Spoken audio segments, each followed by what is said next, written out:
আব্দুল্লাহ বিন উবাই যেমন ভাবে জাহান্নামের ভিতরে গেল, বিশ্ব নবীজি তাকে জানাজা পড়ল, বিশ্ব নবীজির কাপড় নিজের গায়ের জুব্বা তাকে দিয়ে দিল। জুব্বা দেওয়ার পরেও, জানাজা পড়ার পরেও ওই স্বামী যদি আব্দুল্লাহ বিন উবাই যদি জাহান্নামে চলে যায়, আর আব্দুল্লাহ বিন উবাই যখন বিশ্ব নবীজি মদিনায় আসলেন, হিজরত করে চলে আসলেন, ওই আব্দুল্লাহ বিন উবাই একদিন মাগরিব ইশার নামাজের সময় যখন ইকামত শেষ হয়ে গিয়েছে, বিশ্ব নবীজি তাকবীর দিবেন এমন অবস্থায় পেছন থেকে আব্দুল্লাহ বিন উবাই বলছেন, ইয়া রাসূলুল্লাহ, ইয়া হাবিবাল্লাহ, একটু থেমে যান। এই কথা বলার পরে আব্দুল্লাহ বিন উবাই করলেন কি?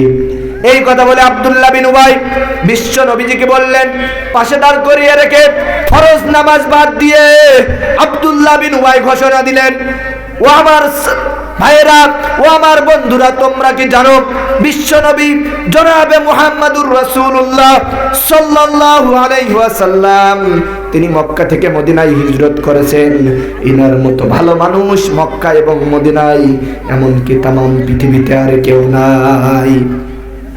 এই কথাটা যখন বললেন, আব্দুল্লাহ বিন উবাই ইশার ফরজ নামাজ বাদ দিয়ে সাহাবায়ে কেরামদেরকে এই কথা বললেন, ওনার মতো ভালো মানুষ আর কেউ নাই।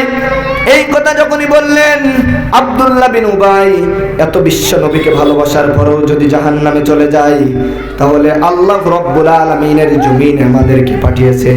আপনি কি মনে করতে চান আল্লাহর জমিনে আল্লাহ আপনাকে পাঠিয়েছে খেলা খেলার জন্য পাঠান নাই? আল্লাহর জমিনে আল্লাহ পাঠিয়েছে আল্লাহ রব্বুল আলামিনের ইবাদত এবং দাসত্ব করার জন্য। এই জন্য আল্লাহ রাব্বুল আলামিন বলছে, যারা ইবাদত করবে না, যারা দাসত্ব করবে না, তাদের চিন্তা হলো এমন। আল্লাহ রাব্বুল আলামিন পবিত্র কালামুল্লাহ মাজিদের 30 নম্বর পারা সূরাতুন নাবায়ের 27 নম্বর আয়াত নাজিল করে জানিয়ে দিলেন, গোটা বিশ্ববাসীকে জানিয়ে দিলেন, ইন্নাহুম কানু লা ইয়ারজুনা হিসাবা।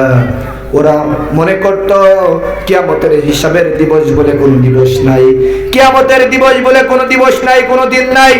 আর মৃত্যুবরণ করার পরে যে আমাদের আল্লাহ সুবহানাহু ওয়া তাআলার কাছে উঠতে হবে, এটা তারা কখনোই মনে করত না। এইটা তারা মনে করত। তারা সবসময় মনে করত যে হয়তোবা আমাদেরকে এই দুনিয়ার জীবন চলে যাওয়ার পরে, দুনিয়ার জীবন থেকে ছেড়ে যাওয়ার পরে হয়তোবা আমাদেরকে মাফ করে দেবে, আমরা মরে যাব, সব শেষ হয়ে যাবে। এজন্য আসুন সম্মানিত হাজিরিন,